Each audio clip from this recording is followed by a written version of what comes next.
we can stay in the football realm because we've got one more segment to get to before we get to curveball of the week, which Ethan has.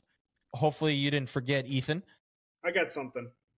Oh boy, that sounds like it's gonna get litty titty. No titties tonight. No titty. Okay. Damn. Not mad, just disappointed. But Grant, do you have any training camp stories you would like to tell? Yeah, I got a couple more here, guys. So only one. No, I got a couple. He's been doing two. I got a couple here. So I think this might be our last one. So we got to end with a bang. So the first one here, we're gonna go to summer of 2011, and that was the lockout year. Well, right when the season just they signed the CBA and the Players Association and the owners got it all figured out. Teams were able to report to training camp right away. But since when they opened up camp, down in Mankato, the Vikings, they made that trade for Donovan McNabb.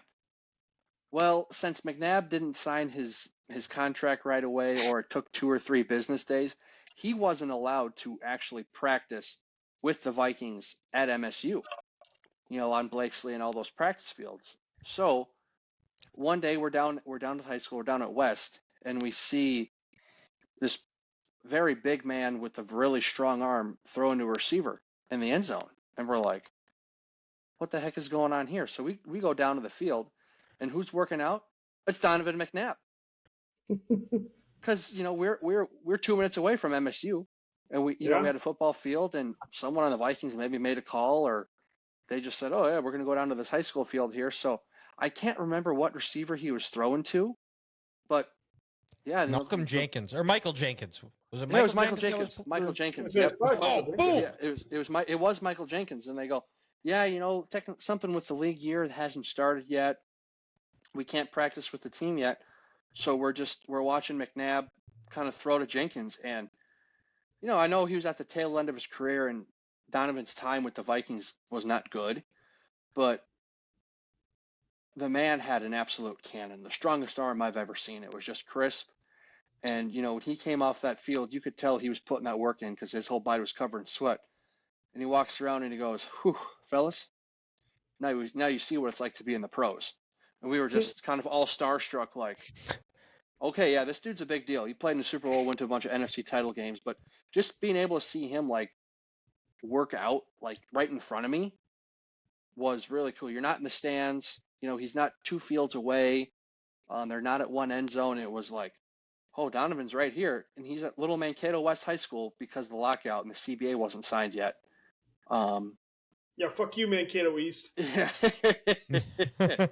don't forget Mankato West is the best. Forget the rest. So it was just kind of like, okay, this is what these guys look like. And he was, just built like an absolute brick shit house.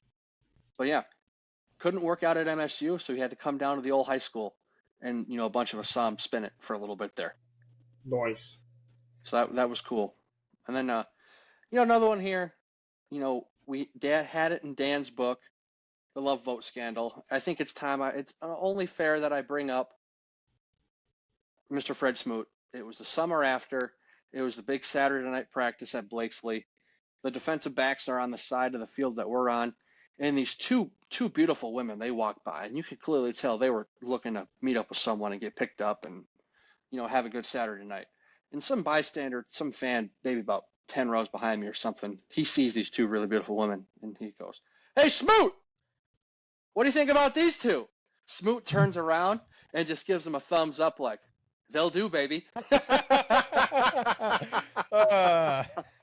And they were later on the Love Boat that season?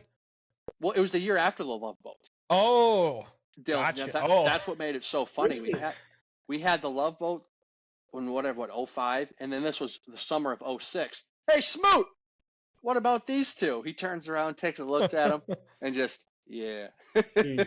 Oh, that's good. Awesome. And dude, I'm pretty sure those girls, they went to the north end zone when the Vikings left practice there Blake Slick walk across the street and shower. I'm sure they looked at Smoot or one of them players and had a night. That's all I'll say. Are you saying they were cleat chasers? Oh yeah. And every year when the Vikings were in town, the STD percentage in Blue Earth County skyrocketed. Is that what pre-COVID? That's what they would have as the health and safety report on the news. Yeah, syphilis is up 60% now. Are there a bunch of koala bears in Mankato? Because the chlamydia cases are through the roof. Oh, yikes. But yeah, it was kind of just seeing McNabb work as a pro, the intensity and the pace that they'd have with Michael Jenkins, how crisp his passes were.